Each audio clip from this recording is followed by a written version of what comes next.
All right, well, let's just get started. Is everyone ready? I mean, we're already recording, so I guess we might as well get started, right? Okay, cool. All right. Okay, so this is us officially getting started here. So hi, everyone. My name is Jen Amos. I will be your moderator for today. And the panel that you are a part of, this conversation, we have 90 minutes together. Wow. I'm actually kind of excited about this because the last session I moderated, I actually felt like 1 hour wasn't long enough. And then prior to that, the first conference, it was like 45 minutes. I was like, how do you get anyone to talk? You know, it's just 2-minute like snippets for everyone. But here we have like 90 minutes. And we'll see if we use the whole 90 minutes, who knows? But I feel like this is a very vocal, articulate, passionate group of people. So I think we're definitely going to cover the 90 minutes, if not more. But once again, my name is Jen Amos, and a little background on me. I am a Gold Star daughter. And if you don't know what that means, it basically means that you lost a family member while they were in active duty. And for me, that was my dad. He served in the US Navy for about 18 years until unfortunately he had gone missing while he was in duty. And 20 plus years later, we still don't know the story. It's a quite interesting situation. Obviously, for me, I had struggled with abandonment issues and not wanting to be too close to anyone in fear that I would lose them. So for me to be part of this panel, Dads matter, all aspects of the role fathers play and why it's important. I am just thrilled. I feel like being able to be around people who want to talk about fatherhood and all different forms of that, because obviously it's not your stereotypical father in a sense. There's so many different versions of it today. I'm just happy to be here.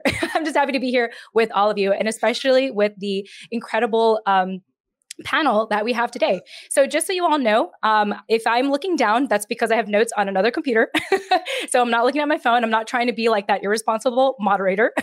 But let me go ahead and go around the room now and introduce our panelists here. So let me go ahead and start off just from what I'm looking at with my screen. I'm going to go from top to right because ladies first. Let's go ahead and start with Keeley Carter. So a little bit about Keeley Carter. She is a mother, wife, HR specialist by profession, and CEO and founder of Keeley Carter Experience. Keeley, welcome to the show.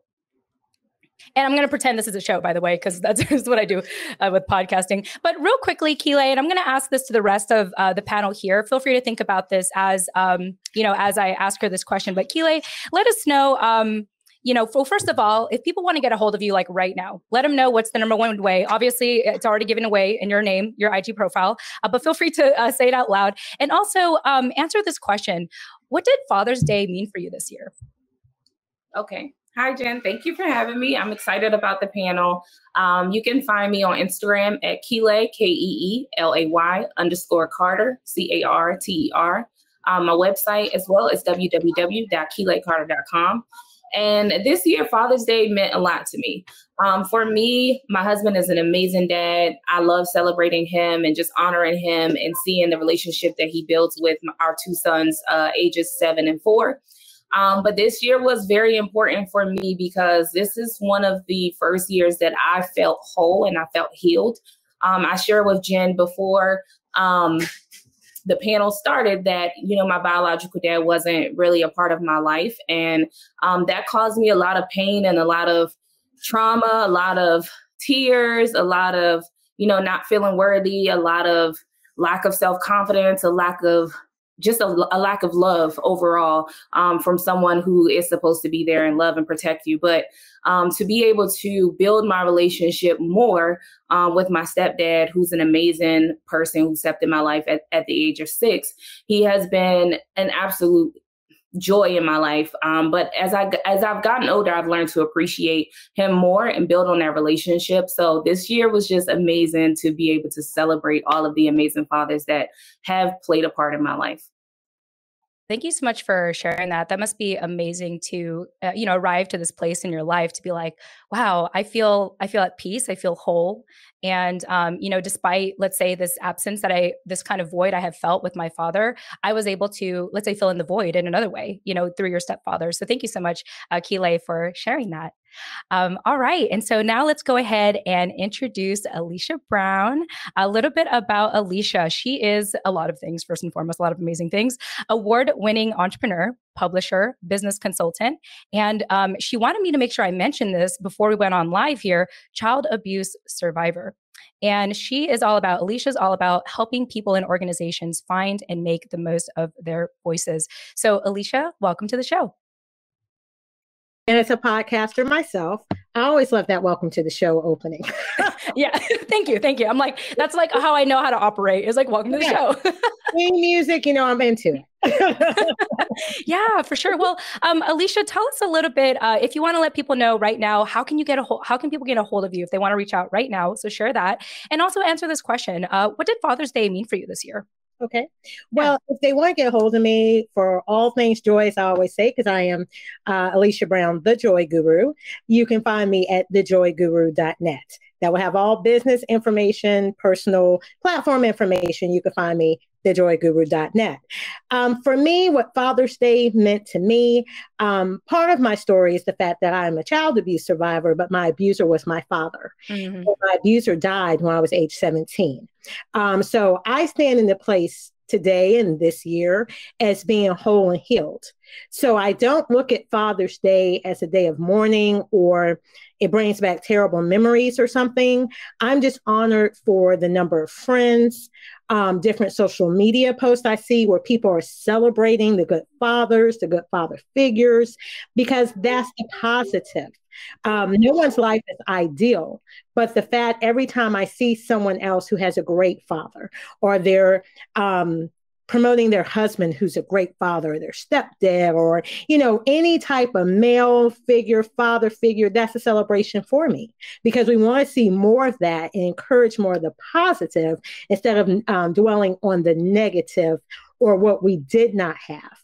Because life today is all about what you have and how you move forward and you make the best out of what you have. So for me, it was a day of wholeness. It was a day of celebration for all of those amazing fathers out there and for those men who are present and doing their best and striving to do better.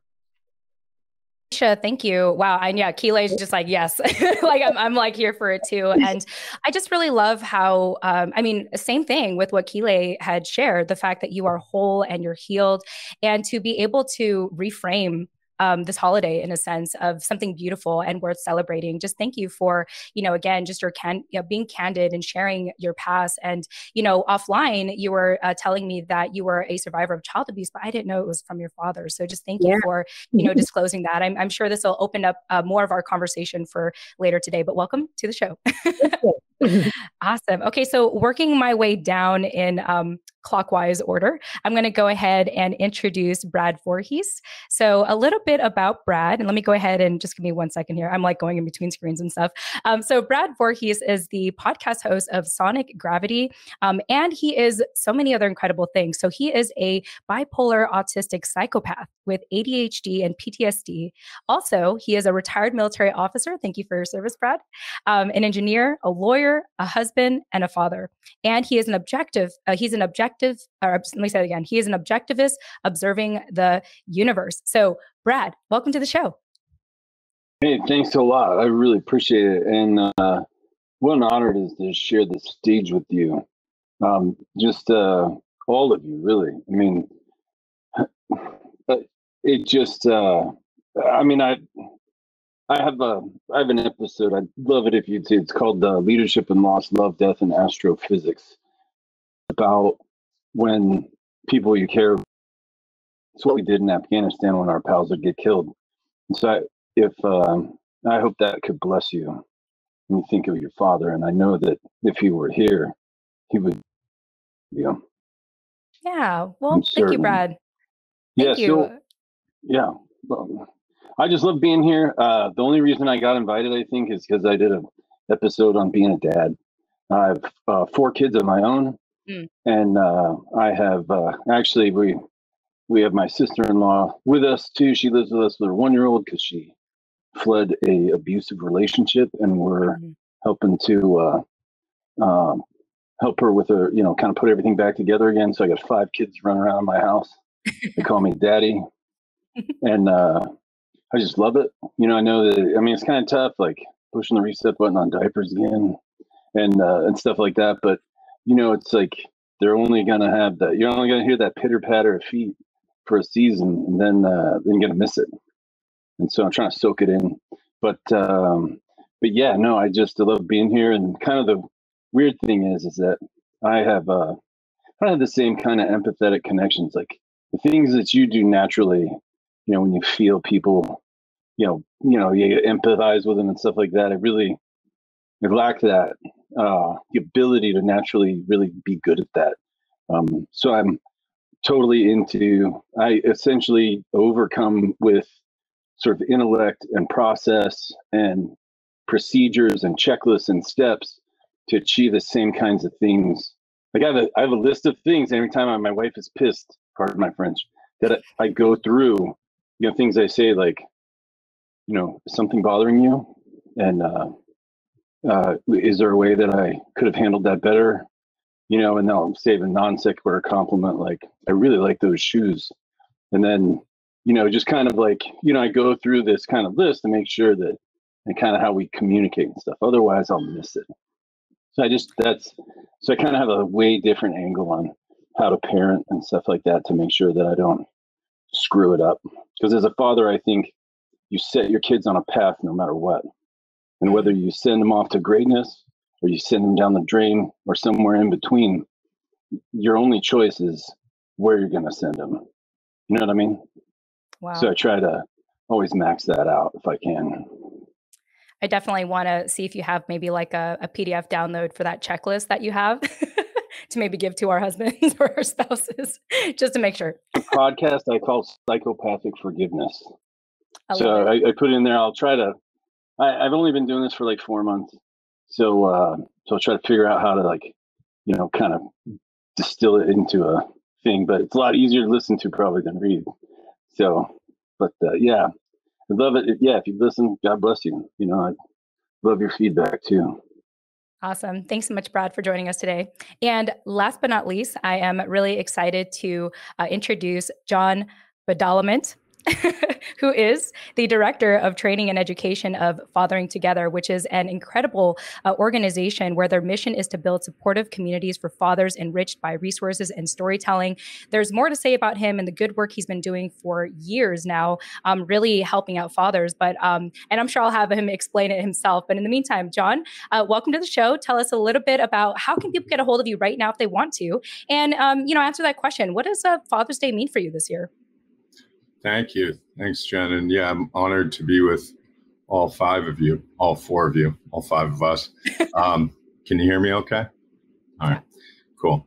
And I have notes. I'm a note taker. So if you see me sort of lean over, I'm copious notes. I have notes on everything people have said, but I'll answer your question. It's so John, John, at fatheringtogether.org. That's how to reach me, and that's the website, fatheringtogether.org. And then Father's Day, yeah, gosh, there's so many things. Well, I was thinking of, I guess I'll just go through just Brad, what you said, the checklist, I think is so important. And I have an activity that I've sort of whittled down into a checklist, but it's basically, it started as a quiz for dads and really for all parents. I would say a lot of the work I've done is germane to, it's not just for dads. Some stuff is for sure. And that's sort of the main audience that I address. But as we'll talk, there's so much that, applies to men and women, just parents, father figures, whoever they may be.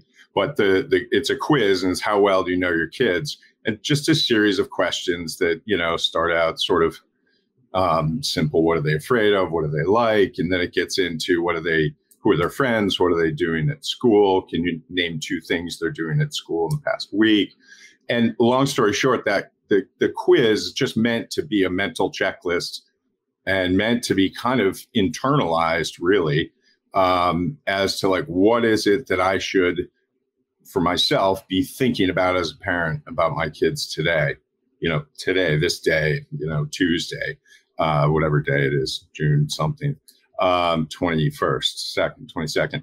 And and I whittled it down to kind of 3 questions. And I used to carry around a little card in my wallet to remind me. And I have one actually for my partner as well. And she, we talk about these things, every once in a while, but just to have a checklist for the kids, it's just, for me, and I think it's different for everybody, but these seem to be pretty common concerns. Like, I try and think, who are they with? What are they doing today? And what's important to them today?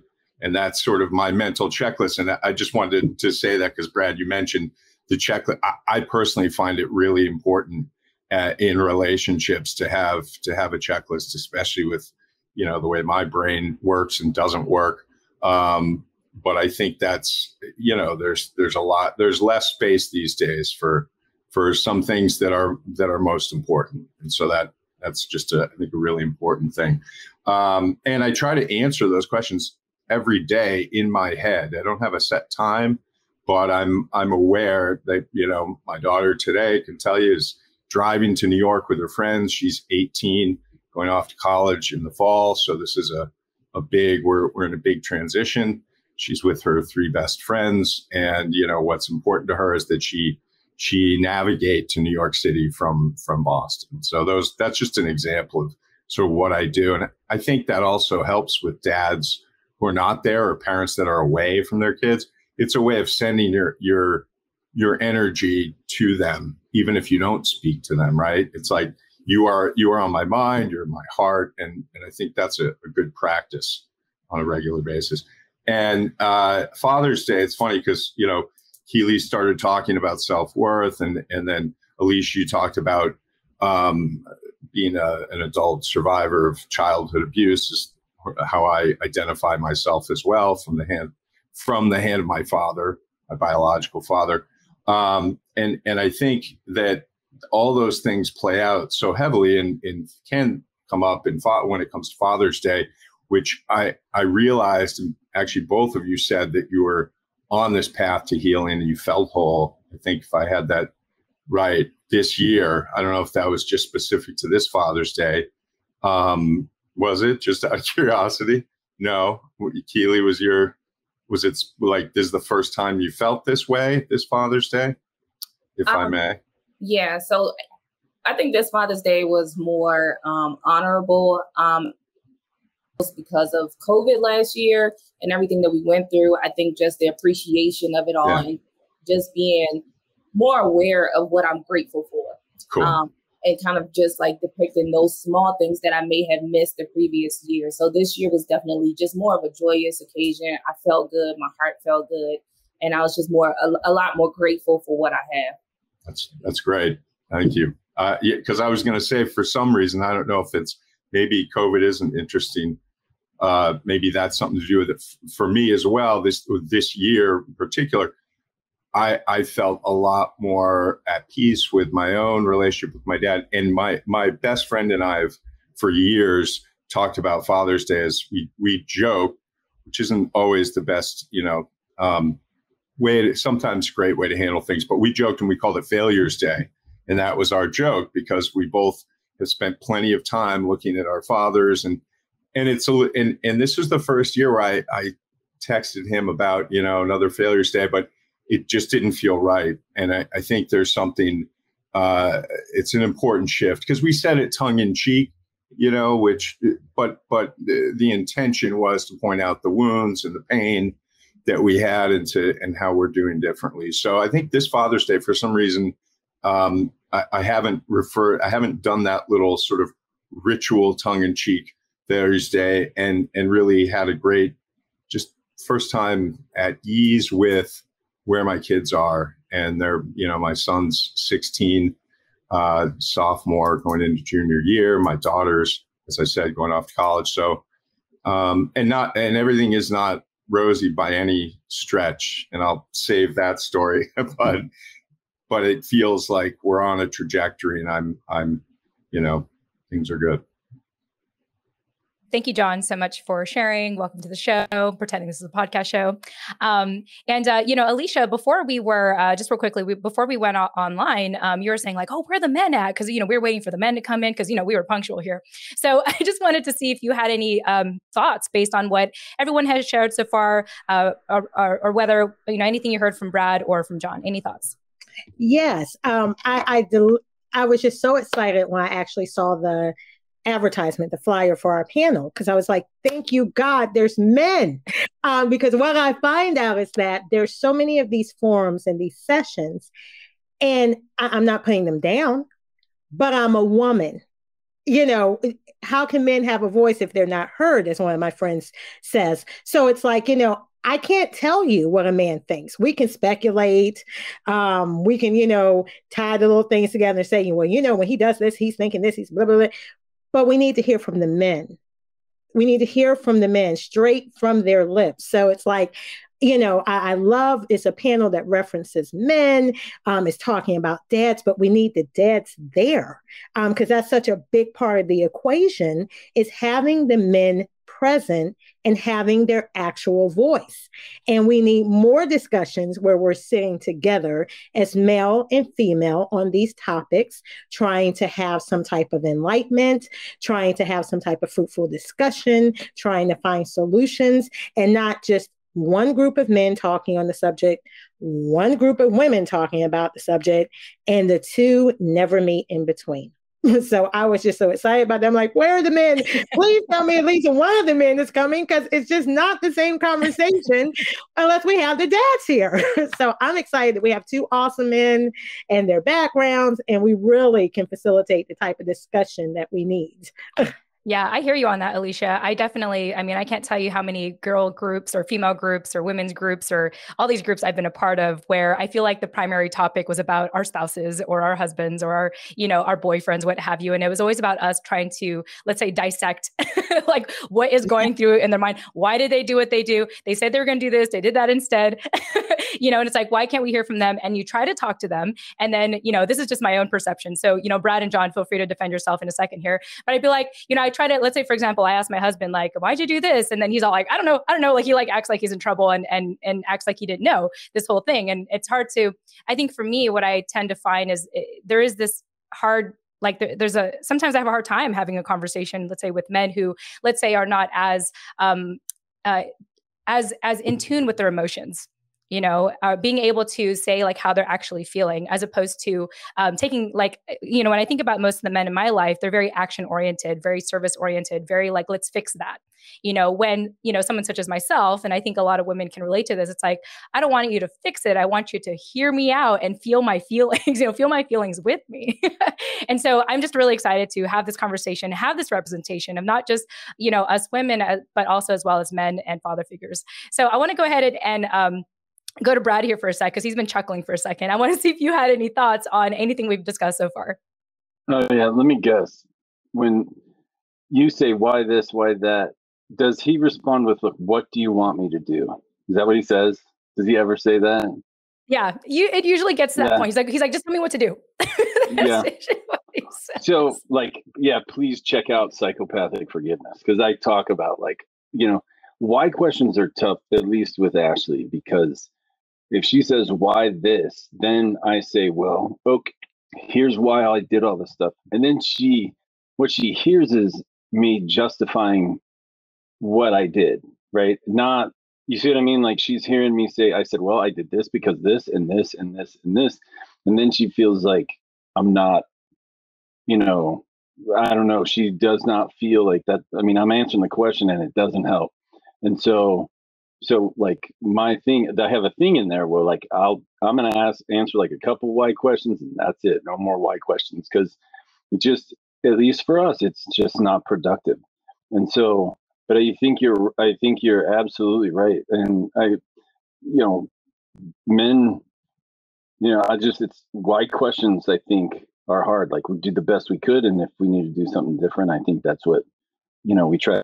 But I was just wanted to also say something about everyone here who's taken hits and abuse from their father. You know, the in that episode about life, you know, love, death, and astrophysics, talk about how the universe makes gold. And it's kind of a long story, but the bottom line is two stars supernova, and then the neutron stars that are left over smash into each other. And so it really is just a radical, rare, miraculous event that creates gold. And then stardust just blasted across, the galaxy, time and space. And then, that's where we get gold. And so in a lot of ways, it's like, when I die, I'm going to realize that the only reason I ever existed was to pass the gold that I had to the people who were orbiting in my gravity while because all of us that are alive, we're the star now, right? Just like the sun, and everybody's orbiting. Everybody who loves us is orbiting in our gravity. And someday too, we're going to go out, and it will be my sincerest hope that when I die, I will make my ancestors who existed only for me, right? Because at the time they died, the only reason they ever existed was to pass me the gold that they had. And it's of you didn't get a lot of gold, or maybe some other things too. And one, I just want to say that, it's hard to know what they got past, and if they gave you everything they had and it sucked, then the honor is yours, that you'll break that chain. You'll pass more gold than you ever got to the people who loved you while you were shining. And so I just wanted to, just honor you guys for essentially taking it for the team and giving better than you got. There's a really powerful honor in that, if that's your place in the universe. That's all I had to say. Thank you. Wow, that was really deep. I feel like I need to take a minute here, but it's true. It's very often when I even think about my mom, who when we lost Dad, Mom had to play both roles, and she was a widow raising 3 kids under 11, and she had to pretty much play this fatherly role as well, right? And had to be the provider. But growing up, especially my teenage years, I was so fixated on what my mom didn't give me that it took me later on in my young 30s now to realize my mom gave me so much, and she gave me the best that she could, being able to be this widow, to raise these 3 kids who all of us were able to fortunately get our bachelors, and we're all out of the house now. And my sister just moved back, but temporarily. But the point of it saying is, I like that. It's it is our duty, responsibility, or honor, in a sense, to pick up the baton and to continue to extend or expand the family legacy. And who knows, maybe we will arrive to that place where, our kids will be looking at us and thinking Mom, you didn't give me enough. Dad, you didn't give me enough. But they'll see it as a responsibility too, to continue to expand the family legacy. And so thank you for, sharing that, Brad. I think that was extremely deep. Keeley has been sitting there oh so patiently. So I thought I would check in with you and see if there's anything you want to add to the conversation. No, not really. That was really deep. I had to take a minute as well. Awesome. All right. And all right. So let me go ahead and with that said, I'm going to go ahead and move on to the next part of our conversation. But I want to give a shout out to one of the people in the chat that is listening live. So Sadia White, she's just saying, absolutely, men voices do matter. I'm so excited by all the speakers thus far, and I too am really happy to hear from the 2 male panelists. So men, thank you for representing. Awesome.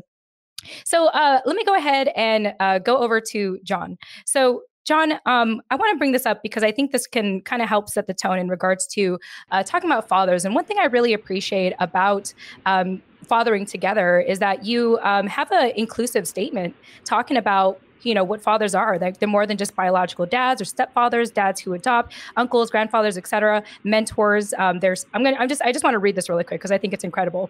Fathers can be cisgendered, non-binary, heterosexual, and gay. All are welcome to join in our communities and strengthen their roles, duties, and identities. So thank you for that, John, for being able to create that kind of representation in fathering together. With that being said, though, there's a term that I really like that you use, and you've talked about this throughout the years, which is the modern dad dilemma. Tell us a little bit about that for our listeners and what that means for you and what they should know about the modern dad dilemma, which is also the title of your book. Sure.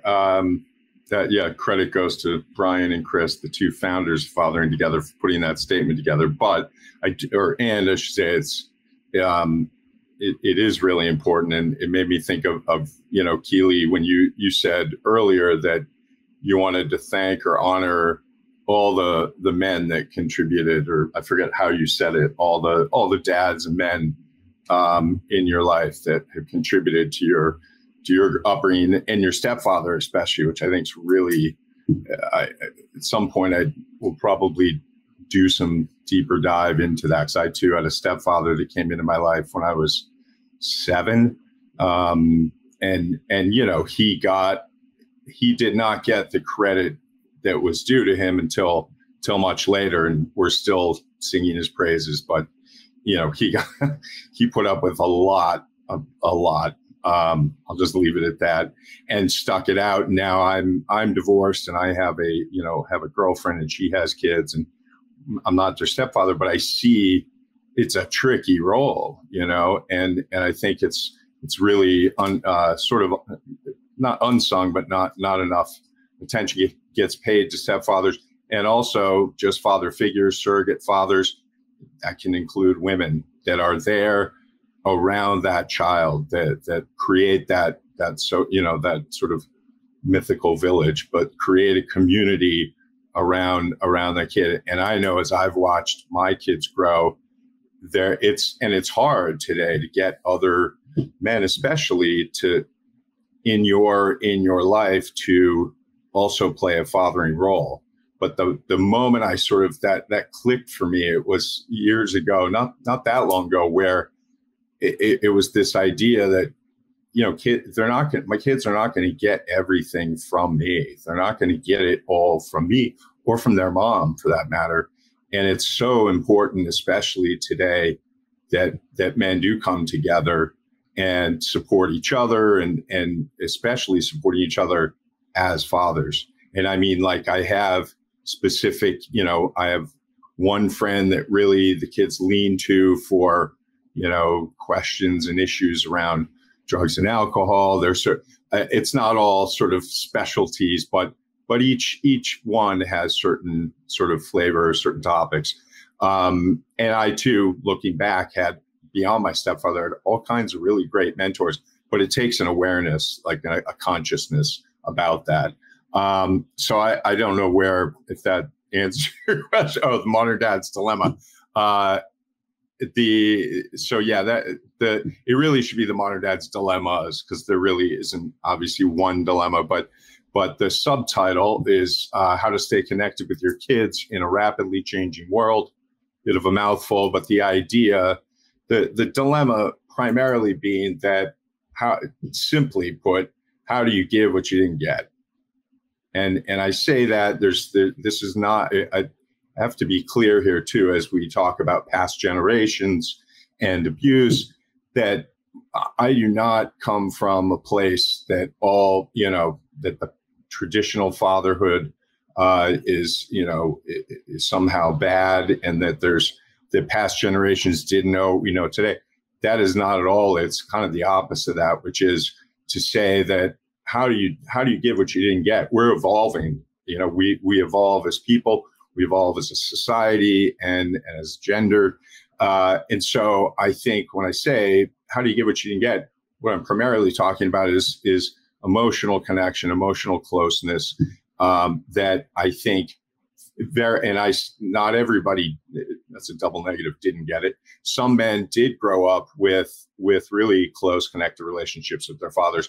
And there are plenty of examples of past generations throughout the ages of fathers that did understand the importance of connection and the importance of being vulnerable and sharing parts of themselves that go against traditional masculine norms. There are those dads.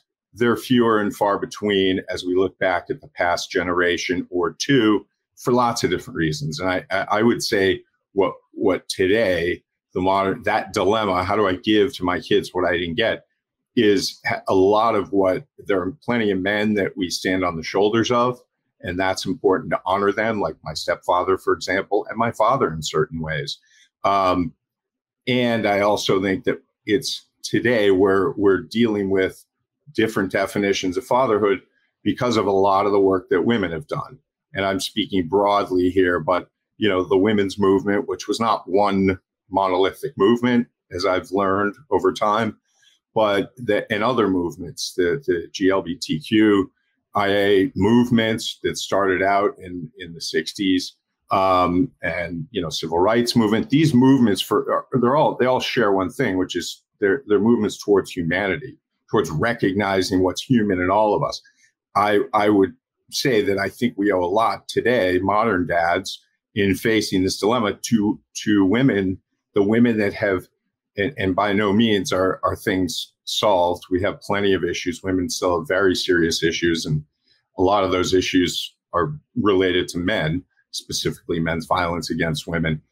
And women have really done a great service to girls, and I see it with my daughter. I see it with girls today. There's much more of an option. There's more freedom. Doesn't make it easy, but there's more freedom there to be on both sides of the quote unquote, feminine and masculine. There's human traits, right? You can be strong and sensitive. And I think that what men today, dads today, we have the benefit of that wisdom to say that we do need some cohesion around what we're teaching boys and girls about manhood. And I think that the best way we do that is through fatherhood. It's a universal. There's all kinds of different movements within fatherhood. Some I like, some I don't. Some I agree with, some I don't. But as a universal theme, like the women's movement, that fatherhood represents, I think, the biggest hope we have for redefining things like care, connection, equality, sharing the load. So the modern dad's dilemma is how do I jump onto that other? How do we give to boys and girls a much broader definition of manhood? I would like to think that's possible, and I think it goes back to some of what was said earlier around we need men's voices. We need to raise the verbal bar, like literally just speaking what is going on inside of us, talking about our experience, our feelings, which often it drives me nuts. Anytime you hear men and feelings in the same sentence, the next sentence or next word is crying, as if crying is the only, sadness or is the only feeling that we're talking about. We have lots of feelings: fear, worry, anxiety, hope, joy, gratitude. So broadening the idea that, we all need to just hug and cry, it just drives me crazy, because that's just too simplistic. We're all complex. We're all capable of deep connection. And I think as men, it's, because of a lot of what we've learned, we need to have the courage, it's courage on the battlefield, and there's courage in emotional courage, which is to have a heart to heart, to share what's going on inside of you. And I think the more we do that, the more we can kind of address this dilemma, and we can give to kids what a lot of us didn't get, and we want, I think, again, because it's so intuitive. I want my kids to be close to me. I want them to be able to talk to me. Well, they're not going to do that if I can't talk. They're not going to do that if I can't lead in the way that I want them to be. So that's a long answer to a short question. A short question. Yeah, same, Alicia. Yeah, same. I'm with Alicia. just clapping. Thank you so much for elaborating on that. I was even taking some notes here. I really like how you said, we need to raise the verbal bar to talk about our feelings, and to, really together, I think as a community, as a collective, as as families, as fathers, as mothers, et cetera, as a family, to really create a stronger definition of manhood. I want to go ahead and transition to Kile. So Kile, you had mentioned early on that you're so blessed to have an amazing relationship with your stepdad. And I'd love for you to share a little bit about that relationship, what that's like for you, and how, let's say your stepdad has been able to, let's say, model what manhood means or fatherhood means for you, that you think would be great for our listeners to know today. Definitely. So just to be fully transparent, which I am thankful for, the generation that I'm being a part of, how we're more vulnerable and we're more transparent about sharing our stories on social media, through podcasts, through, blogs. It's just a good feeling to do that, because I think growing up, I didn't always have that opportunity to express myself freely. I felt ashamed. I felt different from, the kids in my class who would say, oh, even if their father wasn't in the household, it was, I'm going to my dad's house for the weekend. And, that felt weird for me. I felt like I was left out because I didn't have that opportunity. And, my sister and I did a podcast episode where we kind of flushed out those feelings. And it was so powerful to see how many people were touched by that story, that we had been hiding for years because we thought we were too scared or too ashamed about our story. But when I say, I know John mentioned the Father's Day this year. When I say that, we had a conversation where we were honest about, our feelings growing up. So, we felt blessed because stepdad, and a lot of people don't like that term. They say bonus dad, or they say a different term. Some people think of stepdad as a negative connotation, but for me, that to me is a positive thing. I love calling him my stepdad because he is the dad that chose to step in, and he stayed there, and he took on the responsibility, and he loved me as his own. So he stepped in as that role model and that man that I needed in my life. We talked about how our relationship with my stepdad was definitely a blessing. But, we also had that hurt and pain from not having the connection to our biological father. So, people get confused about it, and they're like, well, you should feel happy. You should feel blessed because you have this amazing stepdad here who wants to love you and who wants to take care of you. But it also is, I have that pain. I have that trauma. I have that void. I have that empty feeling of the man that biologically is connected to me, that I'm supposed to have that connection with. I'm supposed to get that love from. I'm supposed to feel that safety from, that protection from. And so it was a hard thing to battle, especially as a young girl, not being able to communicate, not being able to, express my feelings the way that I felt them in the inside. It was more so trying to paint this picture of what I thought everyone wanted to see, or express these feelings that I thought everybody thought that I should be feeling, even though they didn't understand what I was feeling in the inside. So as I've gotten older, like you said about your mom, as I've gotten older, I look back at the things that my stepdad sacrificed, the things that he did, the things that he made us feel no different from his biological children, my sisters. And I appreciate that more now, because as a child, I was battling all of those feelings. As a child, I sometimes got upset with him because he was, setting rules. And I'm like, well, he's not technically my dad. But now, as a grown woman who, has an amazing husband, who is an amazing father, I see that the woman that I evolved into today he played a huge impact and a huge role into that. Because if I didn't have that male figure, that father figure that, poured into me emotionally, physically, mentally, like, John said, raising that communication barrier, I wouldn't be able to be the woman I am today, marry the man that I am today, raise the sons that I'm raising today as a mom. So I just want to definitely shout him out. My grandfather also played an important role. I was raised by my grandfather for some years, my grandfather, my grandmother, my godfather.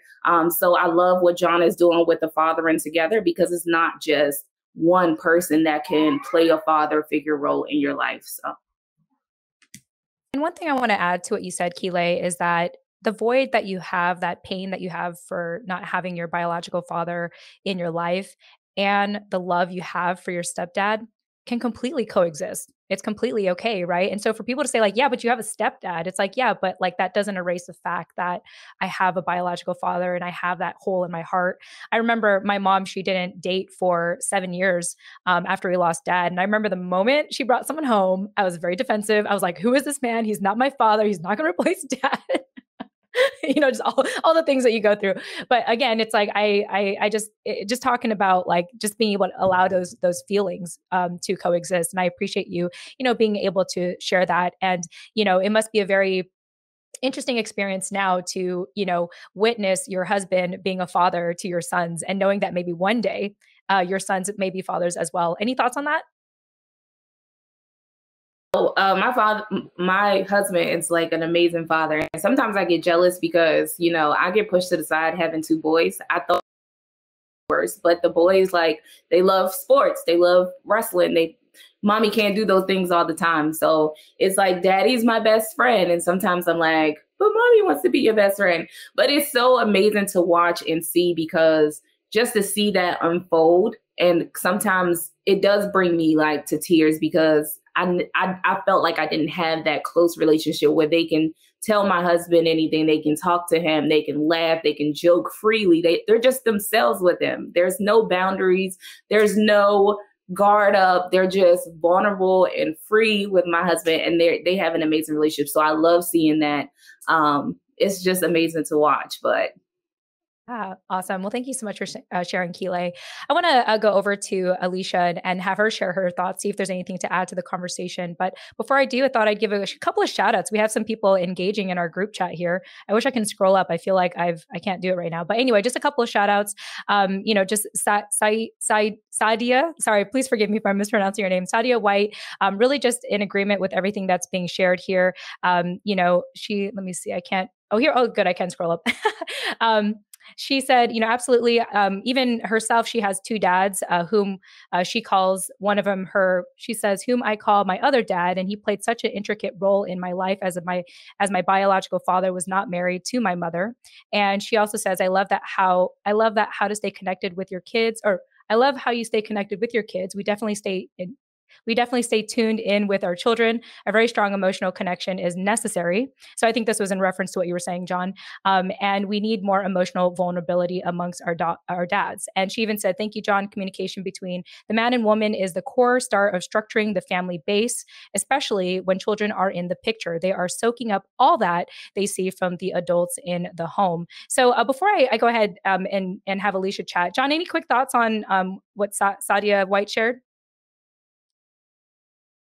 I was, I don't know. Great. That's, no, not really. I'll tell you what, I did think the emotional connection and emotional, closeness, intimacy is what we're talking about. I've been, and this has been kind of in the back of my head since I heard the introductions here, and I guess I'll sort of put you on the spot, Brad and Jen, to some degree. Because I was thinking about this is not an easy sell, emotional connection, right? Intimacy, closeness, is nurturing. It's a tough sell to men, just frankly. And I know that from my work, but I also know that being a man myself and what, growing up is, I got all the same rules that most boys unfortunately still get today, which is really sad to me that my son had a whole incident at school, and it largely boiled down to what he wore, his dress, and how he, his what do you call them, rings, there's a word for it, handbags, rings, jewelry, accessories, like a man purse. Accessorizing. Yeah, I think accessorizing and basically, just how he looks, and to see the awful homophobia and the fear and the cruelty that came his way. It just, it was a big reminder and wake up call that this stuff is still, misogyny, homophobia are still major forces in keeping boys in this box, so to speak. But back to what I was going to say. So it's a tough sell, emotional connection. But I was, years ago, I was reading about the military, and I was reading about the bonds that soldiers, men and women, but it was particularly, I think it was a study actually, about the intimacy and the closeness and connection that gets formed, I don't know, in units or between men in particular in the military, and I think we see this today, how difficult that that closeness, the bonds that get formed, how difficult it can be to bring back to civilian life, to bring back to like, but there was such a, talk about gold, there was so much gold in that, like, you have to, I've never been to war, I've never, I'm not not from a military family, but it's pretty clear that you end up putting your life in somebody else's hands. That is going to create a bond that I can only imagine. So I'm just curious what your thoughts are. I feel like there's something there. There's so much that intimacy and connection that, how do we make use of that? How does that translate? And is that even, your experience, Brad, and again, Jen, or anyone for that matter? So I don't mean to hijack the hosting, but is that You're making my job easy, John. Yeah. But that's what I thought of when I thought of emotional connections. There's such a, like I said, it's a hard sell, and there's just so much to draw from. And so. Yeah. Well, I think this is definitely worth, talking about. And Alicia, I want to get to you after this and talk about the superhero complex, because I know that, and people will hear more about this in a little bit, but, I think in general, there's so much demanded amongst parents. And sometimes we just have to kind of sit down and define what success means to us. So I'm going to get to you, Alicia, for that in a second. But Brad, I just want to hear from you, just based on what John said. Any thoughts? I totally caught you in the middle of drinking water, but any thoughts on what he shared, and how do you kind of build that bridge? And it's complicated. I feel like I need to collect my thoughts. So Brad, any thoughts from you first? Yeah, well, it's really interesting because I'm really sort of incapable of conceptualizing like what I think a man should be, because I'm unbound by those kinds of social sort of sensitivities and norms. And so I approach it from a completely different perspective. And like, it's, I know that like John's son must, I'm sure that he's a very like emotional person and took it to heart, but sometimes it's like, some of my disabilities actually are kind of superpowers sometimes, because if somebody says something that would be hurtful to somebody else, I can just look at them and I just see him as noise making ground beef. Like it means nothing to me. And so in a way, like I don't internalize that. And the way I approach sort of leadership as a father and as a military leader and sort of anything, like the human condition, I think is governed by what I call the physics of leadership. There's three things. And the first thing is that everybody wants to do the best for themselves they can. And they define that however they want to define it. But everybody kind of has where they want to go and what's important to them. And some people, and it's different for everybody. For some people, they just want to be comfortable. They don't want to, be a world beater and have goals and all that kind of stuff. They just kind of want to do what they want to do. And that's okay. That's just who they are. That's what they want to do. But the second thing is that leadership like that you offer to somebody is going to transact uniquely in their minds and nowhere else. So in a lot of ways, when I hear people talk about the kind of dad they want to be and what they want to be, really sort of focusing on what's in their head. And I think the center of gravity when you want to lead isn't your head, right? It's their head. Because the second rule is in my physics of leadership is that leadership, our attempt to lead, the information, our gravity is going to process individually, uniquely in the minds of the people that we're trying to lead. And it's going to be subject to their fears and trust and culture and experience and fatigue and hunger and addiction and, PTSD, mental illness, injuries, all that stuff. And so in some ways, what you can think about like what's important to you and how you want to be. But I think the center of gravity of a relationship is the impact you have on somebody else, right? It doesn't matter what I think, it matters what they think. And the third rule, the third law of the physics of leadership, as I call it, is our impact is going to be determined by the way we make them feel about themselves, because that is what people remember. If somebody could tell you their name, and if they don't interest you and don't affect you or whatever, you forget their name in a second. But you'll remember how somebody made you feel for your whole life. And if they make you feel a certain way strong enough, it will become part of your identity. And so that is really kind of where I focus as a dad. So I don't worry about, I don't know if this is manly or not, but I don't worry about like my image or how I'm being.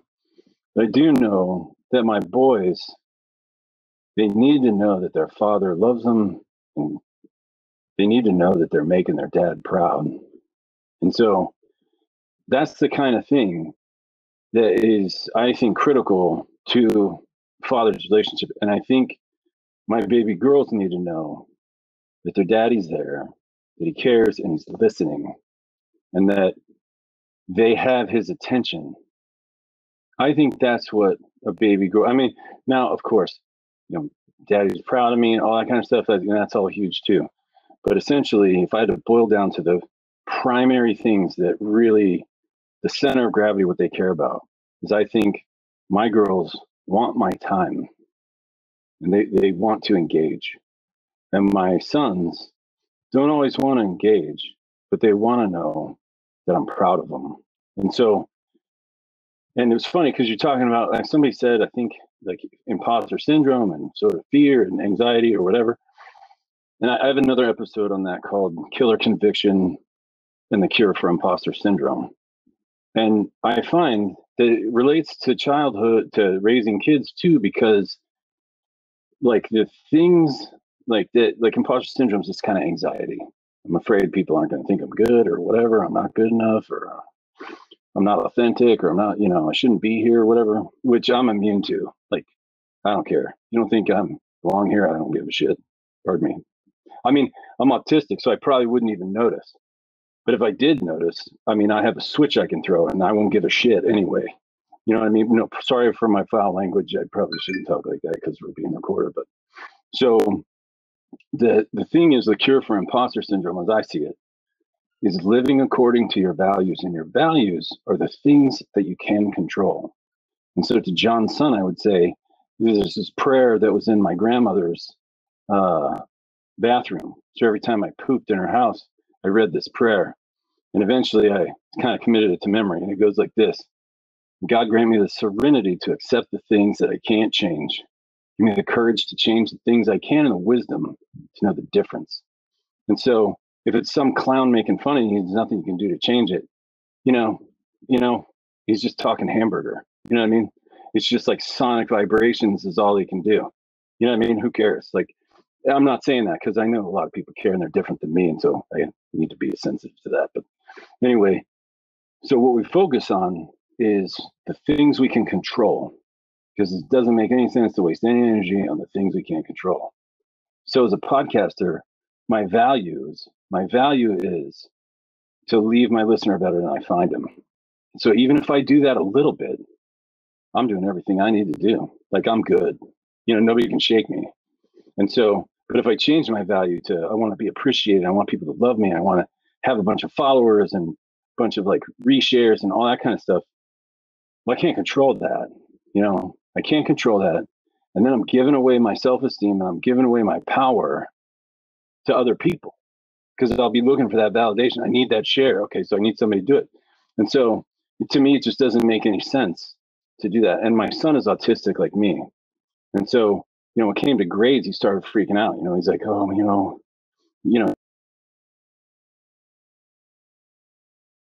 Like you muted on accident there. Okay, oh, you're back. Okay. Yeah. So I promise I'm not doing that to you. Oh no, it must be. I had my elbow on my keyboard. Sorry. Go ahead. So, my bad. It is God telling me I'm done now.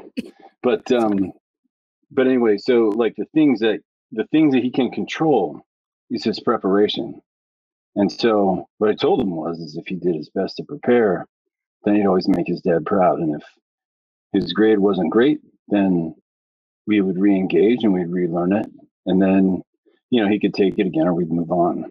But what I tried to do, and he got straight, he's autistic, and he just finished his junior year and he's got straight A's every year in high school. So thanks. And my boy Rex just got straight A's too. He's 10. And so the I think part of the reason is that he can focus on the things that he can control, which is this is preparation, and when preparation is to grades, is that excellence in the former leads to greatness in the latter. So, like if you do your best to prepare, then that's going to be the best you'll ever do. It's like if you're an Olympic sprinter, if you're focused on the gold and focused on the gold, you'll be nervous when you're preparing. You'll be nervous on the race. And if you get silver, even though you're Olympian, you're going to feel like you failed. And so the focus, I think, should be on preparation, and let the chips fall where they may. Because in the end, that's the best you're ever going to do, And there's an episode of Sonic Gravity for you. Yeah. No, thanks, Brad. I very much appreciate everything that you shared. I really like how you said, live according to your values, and what your values are what you can control.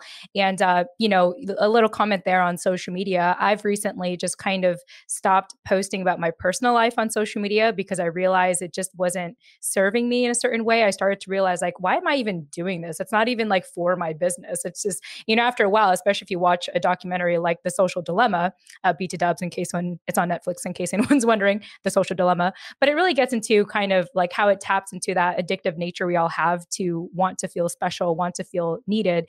And if you're not doing that towards something productive, such as like your career or your business, it could really be it can be very bittersweet, empty experience to constantly be posting on social media and what have you. But the thing that really stood out to me, in addition with everything that you said, Brad, is the importance of quality time that a daughter wants from their father. And that's one thing that there are two things that I loved the most about my dad that I apply in every aspect of my life. I feel like, rather than think about what I lost, I think about what he gave me.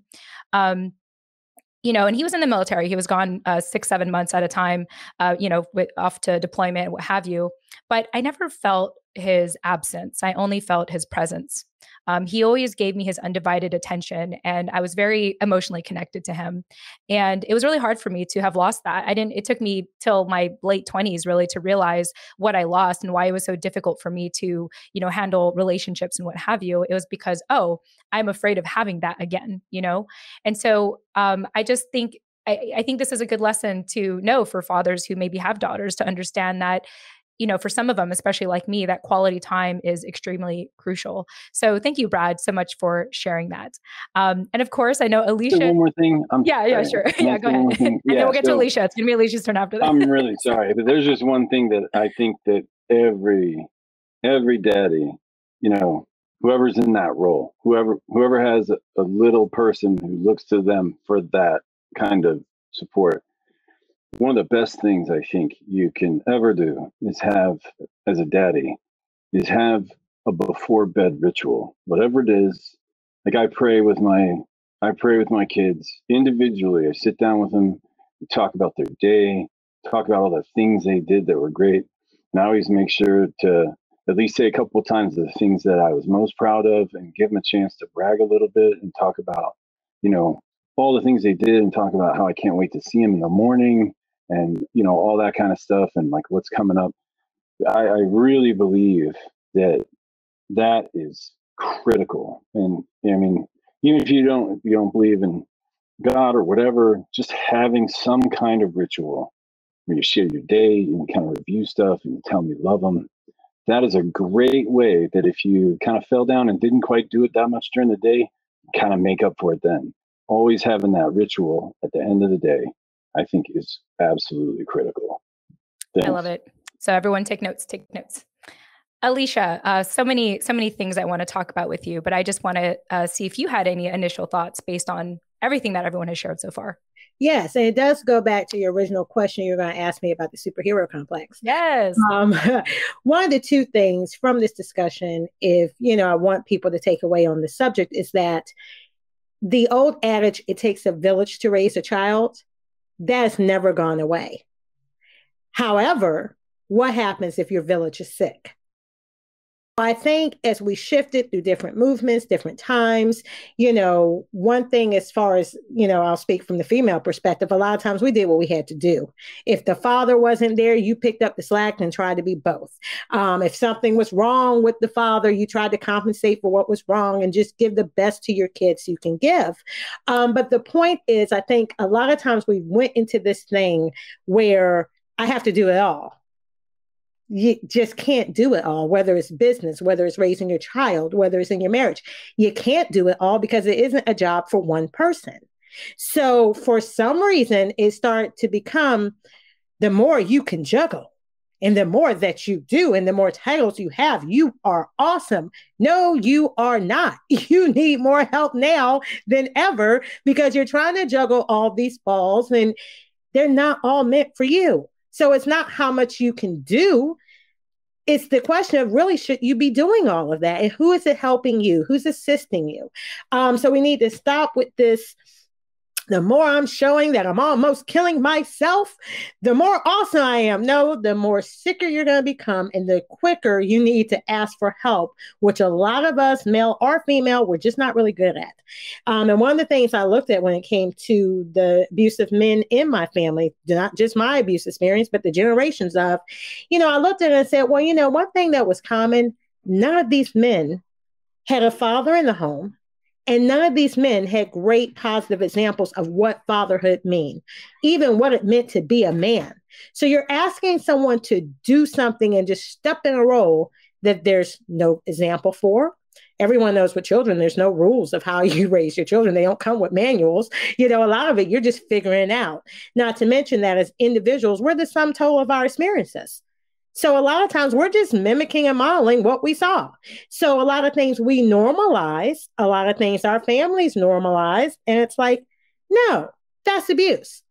And then when you look at the village, I go back to some of the conversations I overheard as a child. And, in my era, you stay out of grown folks' business, shut up. But I go back to some of those things. And, now I'm older having conversations. I'm going, whoa. That's what normalization was and how people ration. Well, he wasn't the best of persons, but at least he provided a roof for you to stay. And, every relationship has some problems. So it was great that we have a home, but that person beat you. Or it's okay that, you have nice possessions, but he cheats on you.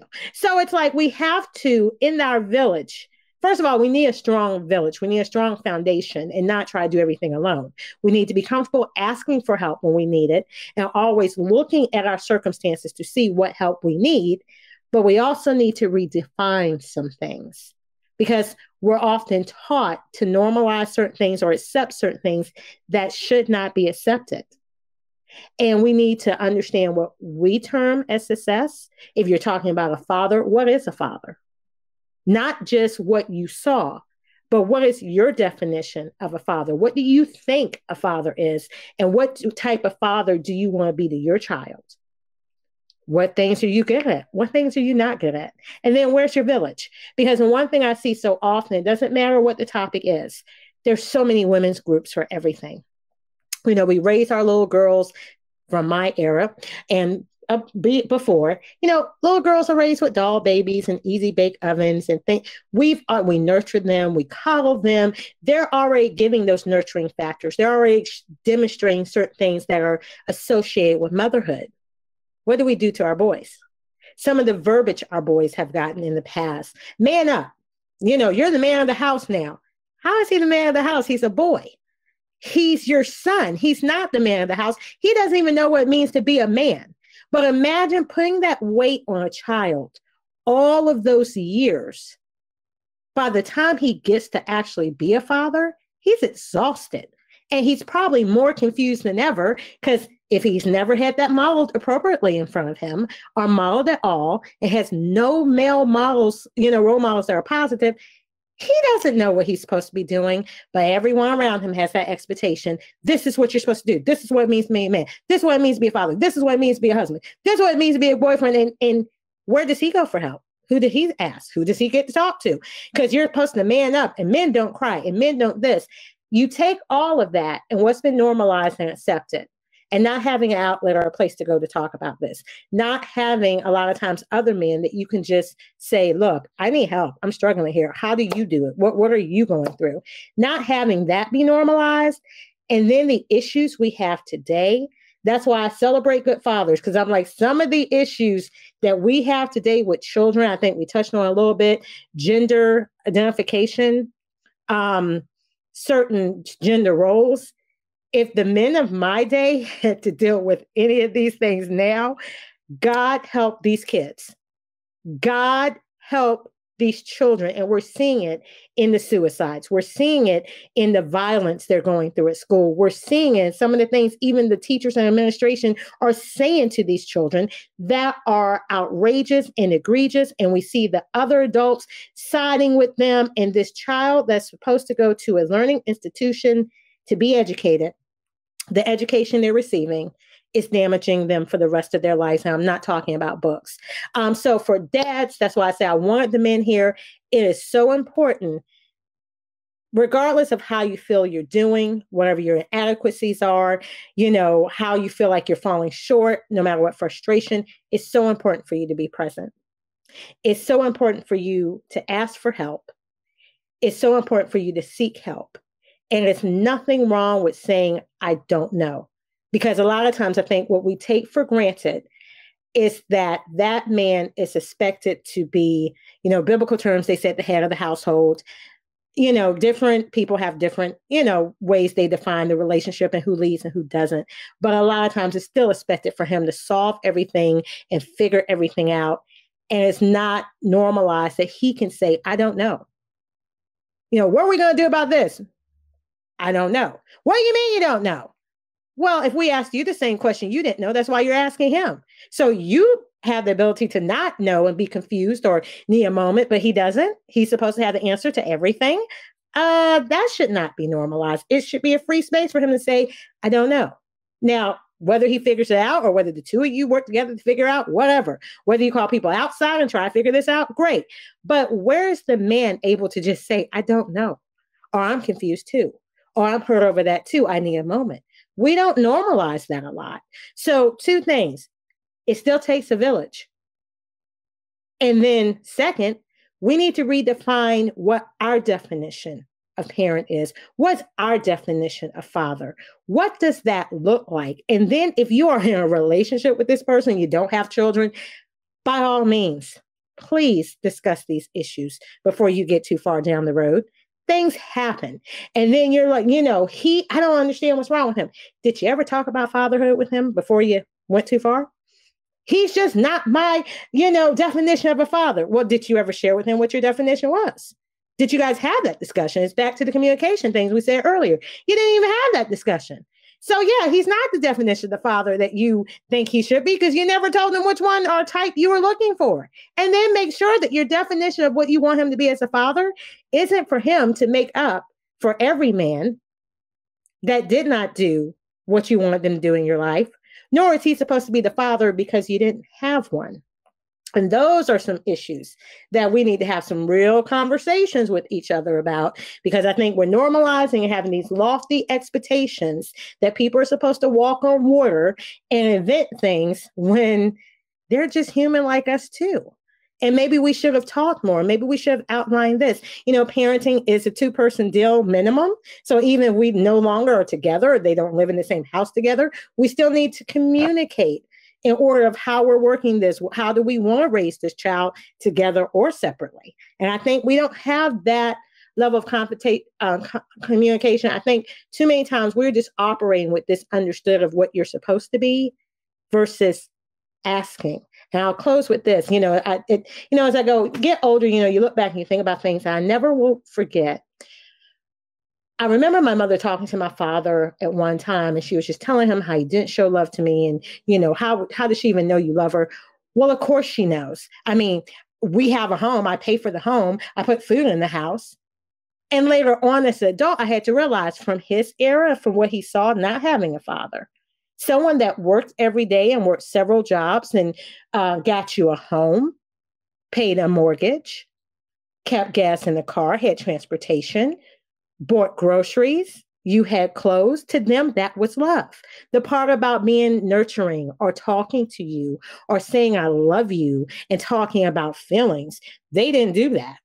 No, it was enough that I, paid the bills and gave you a home and I gave you food and clothes. That's love. That's your definition. That may not be what that child needs for a healthy development. So it takes a village. It still does. Make sure your village isn't sick and make sure that you are defining what success is to you. Define what success as a father means, as a parent. How do you want to be a father? And how do you think your children need you to be a father?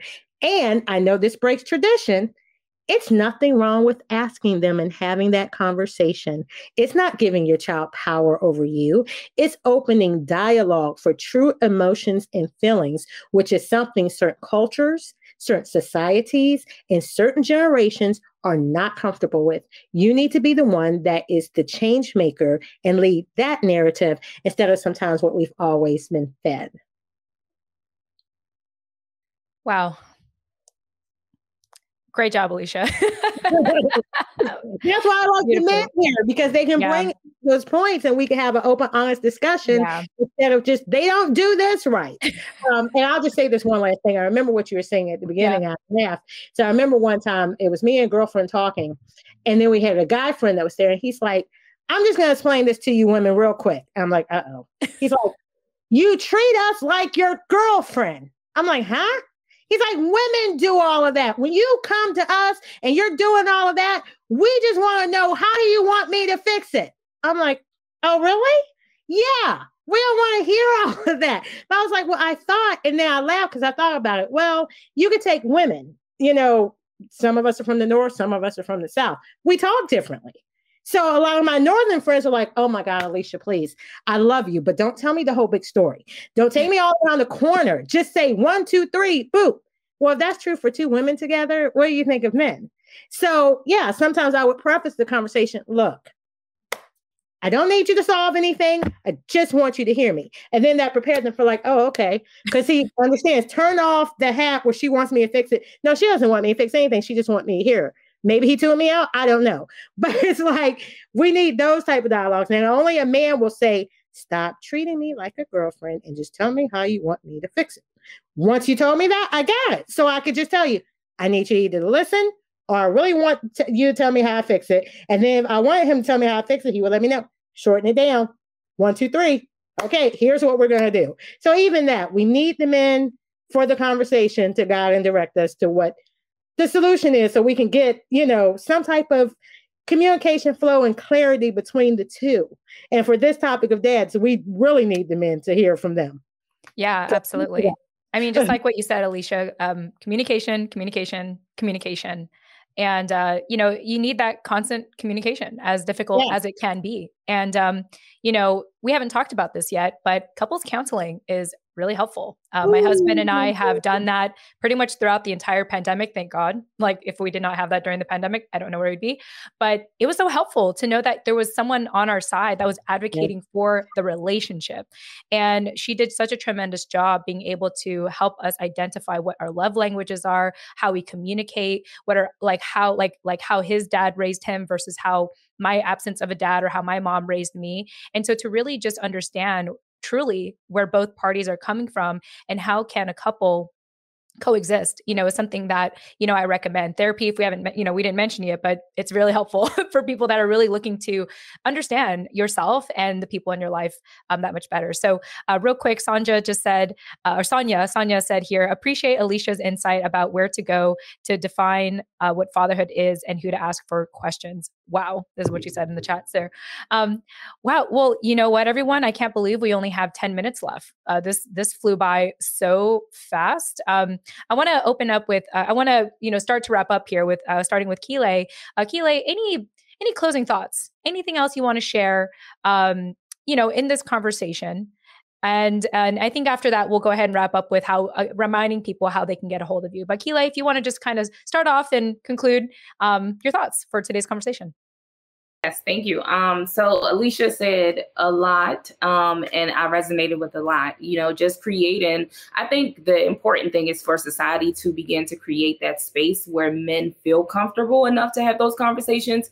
We make, like John talked about, the jokes about the men. We say, oh, the mom does everything. I want to be a dad now. And that's like a famous TikTok that's going around now. And that is the assumption that dads don't do anything. And so, yes, it's seen as a joke, but it could be hurtful. It could be offensive. It makes men feel like they're not worthy or worth anything. It depreciates their value as a person and as a role in their life. And, we talk about on Father's Day, when we see moms who are not with the dads, they make those posts, or the dads that are not present. There are moms that make posts that are demeaning to the men. They're saying, happy Father's Day to me because I'm the mother and the father. No, you are the mother and you're respected as the mother who is taking on the additional roles that you may have to take on. But those type of comments and those type of conversations really, if they really make the man feel like they can't come to these spaces and talk about their feelings and talk about, and learn what fatherhood is. And, I have a mom community, a mom tribe that, I'm a part of a couple of mom communities, and we have so many of those that cater to the mom. We cater to the mothers, but that's why I like how John has the Fathering Together. We need more organizations that focus on fatherhood, that focus on growing men and letting them have those open spaces where they can talk about, you know what, I don't know this, and allowing that to be okay, as Alicia said. And sometimes we don't allow the dad to make those mistakes, or we don't allow the dad to even learn and grow. I know when we first had our first son, I was just overwhelmed. Like, I know how to do it. And it's quicker for me to just do it myself, and not allowing, my husband to learn that aspect, to grow in that aspect. And I think sometimes we don't realize that we're doing these things. So everything that Alicia said, I think that's amazing. Having that village and allowing the men to have that vulnerable space where they can feel safe enough. They can feel, not have to feel guarded about, just communicating their needs and communicating their feelings. I love that, my husband has his guy friends that are all dads, and, they come together and they have a good time. Sometimes they come together with the kids, and it's just great to see that. So dads need a community. So dads, build your village, build your tribe. It's not just the responsibility of a mom to have a village. Dads can have villages, dads can have tribes, dads can have, those open conversations about, hey, what is fatherhood? What are the things that that I'm missing? And then I know someone put it in the chat about, our fathers, bring, well, any human being, we bring our hurt and our past pain into, parenting, and, the things like Alicia said, the things that were expected of men, provide for your family, work hard, be the man, don't cry, don't be emotional. They don't need to see that. But those are the things. So redefine what you want to be as a father, and women allow that man to redefine who they were, but also allow them to evolve. The same dad that they may have been last year may not be the same dad this year. So allow them to evolve, allow them to feel safe, and allow them to, just be a dad, because their role really matters. Beautifully said, Keeley. That reminds me of sometimes one thing I learned like years ago when I tried to act like Miss Independent, trying to act like my single mom raising me. I was like, no, don't open the door for me. I can do it myself, But then someone had taught me, let a man be a man. Let them open the door for you. Like chivalry is not dead. Allow it to happen. And I did get to a point in my life where I very often, sometimes I have to catch myself and say, like, am I allowing my husband to be my husband or not? Like, am I trying to act like a single person? Am I trying to be Miss Independent, or am I allowing him the opportunity to do this? And as hard as that can be sometimes, because I think a lot of us, especially myself, are really good at being self-sufficient and, coaching myself and being my own ally. It robs him of the opportunity to do that. So allow men to be men, right? Give them a chance. So Keeley, thank you so much for sharing that. Brad, you've been listening very patiently. Want to see what your closing thoughts are for our conversation. Well, I just love listening to all you beautiful, normal people.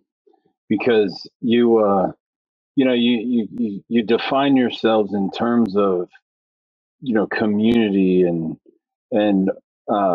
what I want to look like, and, make safe space for men to be vulnerable. And for somebody like me, I mean, it's like we're just neurodiverse, right? So like, I don't feel like I need anybody to make any safe space for me. You know what I mean? I just exist. And of course, I parent according to my values, right? And I have my values underneath of me. And if I'm making my children feel safe and engaging and looking at the physics of leadership, how do they feel about themselves? And I'm gauging, like, how well do I know their minds so that I can deliver my message in a way that makes them feel good about themselves. So in a lot of ways, where it's like it's interesting because we come at fatherhood from very different places. And essentially, the way I father, the way I parent is based on, intellectually, what do I think my children, what do I need to get, squared away? What are my priorities? And one of the things that I think Alicia said, or I think it was Alicia said, talked about doing everything, all that kind of stuff. I think that's totally true. I think you prioritize the things you do, and you need to do them as well as, the situation requires. And then, if you can handle other things, great. If not, you got to have the serenity to accept the things you can't change, courage change the things you can, and wisdom to know the difference. And I would caution people there's no honor in being 100% the greatest at everything. Like you ascend to Everest, right? And then it's the person who ascends it the most, and then without oxygen and all that kind of stuff. The more focused you are on, the more myopic you are on one thing, the less resources you have to invest in everything else. And so I think there's a virtue in being barely excellent in the things that are important to you. And I guess the last thing that really resonated with me that Alicia said that I'd like to comment on is that I have a series on critical thinking and exactly how to be a critical thinker. And one of the things that's based on values too, and kind of goes back to imposter syndrome, is it doesn't make any sense to base your self-esteem essentially on or value what people think about the way you think. Or how many things like that doesn't make any sense, because there's all kinds of information you don't have, and you shouldn't feel dumb just because there was something out there that you didn't know about. But if you pride yourself on being a thinker, then it can't offend your self-esteem to ask a question about something you don't know. Because if your value is being a critical thinker, then anything that comes your way, even a correction about something you're doing wrong, makes you better at whatever it is you're going to do, if they're right. You know what I mean? And so you don't have to. So I kind of lack the sensitivity of, that, like if somebody says, "Oh, you're doing this wrong," I'll be like, "Well, all right," or I'll be like, "No, you're doing it wrong because here's how this." But it's not an ego thing; it's just a factual thing. And so one thing I would say that I just resonates with me that Alicia said is, don't ever be afraid to think or to ask a question, because you don't know it. And when they tell you, you can gauge and you can put it in the bucket of the things that you know, and you're all set. But anyway, thanks for letting me speak. My website is sonic and then -gravity.com. I have, 36 or so podcast episodes, and it's all me monologuing. You might recognize some of the phrases and things that I've said in those episodes because they're authentic. And so anyway, just give a listen if you want. I got Facebook and it's all on there, and Instagram and everything. It's kind of new, so it's not totally like flushed out and stuff, but I'm just really enjoying it. Kind of do it in my spare time. Awesome. Thank you for having me speak. You're all beautiful people. Yeah, really enjoyed my time. It was definitely such an incredible conversation today. And to our panelists, please, I saw that Keeley and Alicia were already doing this. If you want to go ahead and put your website or way to contact you in the chat so our listeners can reach out to you. And as we do that, I just want to thank you all so much for being here. John, quick 30 seconds. Any final thoughts before we go? You good? Awesome. No, just to where we started, which is, I hope that men and women can realize that dad, it's not a question of, if dad matters, it's how he's going to. Really, I just hope all of us as fathers can realize we have such a huge, what we do and don't do has such a huge impact on our kids and our family life. So if more dads step up, the better. So thanks for having me. Sorry about all the technical nightmares. Oh, good. We heard enough from you. No, I was kidding. You all have been great. Thank you all, Keeley, Alicia, John, Brad. It was my pleasure moderating today. Once again, I'm Jen Amos, and you can go ahead and check in the chat here to get a hold of any of us or visit our profiles, obviously, throughout the conference. So we hope you enjoy the rest of this event. We appreciate you all. Happy belated Father's Day, and let's continue to do the good work, everyone. All right. We'll talk to y'all later. Take care. Bye, everyone. Thanks a lot. Bye, guys. Thank you. Bye. Nice meeting you all.